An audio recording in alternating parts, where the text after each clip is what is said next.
Welcome back to my blog. आज आहे होलिका दहन. म्हणून आमच्या बघा सासू सोनांचं पोळ्या करायचं काम चाललं आहे.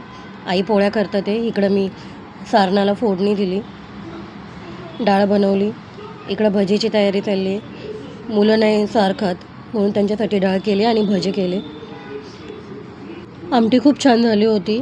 आमट्याशी तिखटच असली का छान लागते, पण मुलांना नाही आवडत तर काय नाही करू शकत. मग त्यांना छान असे भजी आणि डाळभात बनवलं. नंतर पौर्णिमेची अशी पूजा केली. मी दर पौर्णिमेला उंबरठा पूजन करते. छान असं मंदिर गुलाबाच्या फुलांनी सजवलं. आज मंदिर खूप छान वाटत होतं, असं गुलाबाच्या फुलांनी प्रसन्न वाटत होतं. नंतर पुरणपोळीचा नैवेद्य वगैरे दाखवलं आणि मग मम्मीकडे गेलो होलिका दहन करायला. तिच्या तिथे खूप मोठी होळी असते. नंतर घरी गेल्यावर मम्मी का आलो. नंतर एकमेकांना विश केलं आम्ही सर्वांनी हॅपी होली. वहिनी पण नुकतीच कामावून आली होती. तिची जेवणाची तयारी चालली होती. तिने छान जेवण बनवलं होतं, पुरी, खीर, बटाट्याची भाजी. पण मी घरी पोळ्या केल्या होत्या म्हणून मी काही जेवले नाही. यांना बळबळ थोडंसं खायला लावलं. तिचा खूप आग्रह चाललेला जेवून जावं जेवून जावं. इथं आतमध्ये माझे 2 भाऊ बसलेले, मोठा भाऊ आणि माझ्या मावशीचा मुलगा. तो पण आज आला होता गावाहून. नंतर मग मी थोडीशी खीर खाल्ली. तर जेवण वगैरे आवरून आम्ही गेलो होळीच्या पाया पडायला. का तर होळी खूप लेट पेटली, पर 11 वाजता. होळी हा भारतातील एक पारंपरिक आणि सांस्कृतिक सण आहे. हा सण फाल्गुन महिन्यातील पौर्णिमेच्या दिवशी साजरा केला जातो. होळीचा सण 2 दिवस साजरा केला जातो. पहिल्या दिवशी होलिका दहन केले जाते, ज्यामुळे वाईट गोष्टींचा नाश करण्याचा संकल्प केला जातो.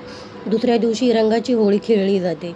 लोक एकमेकांना रंग लावतात, गुलाल उधळतात. लहान मुलांत मोठ्यांपर्यंत सर्वजण हा उत्सव साजरा करतात.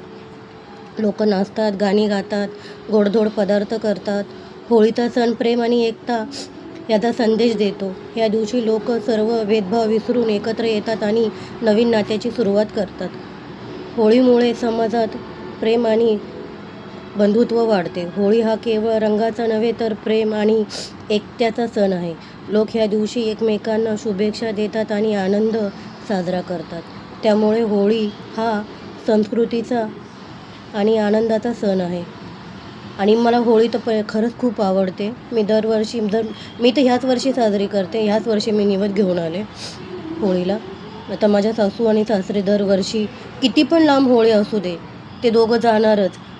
होळीला नैवेद्य वगैरे दाखवणार, जोडीने दर्शन करणार. आता माझ्या सासरे नाहीत, 2 वर्ष झाले वारले, पण तरी पण माझ्या सासू जातात. मी कधी विसरले तर माझ्या सासू.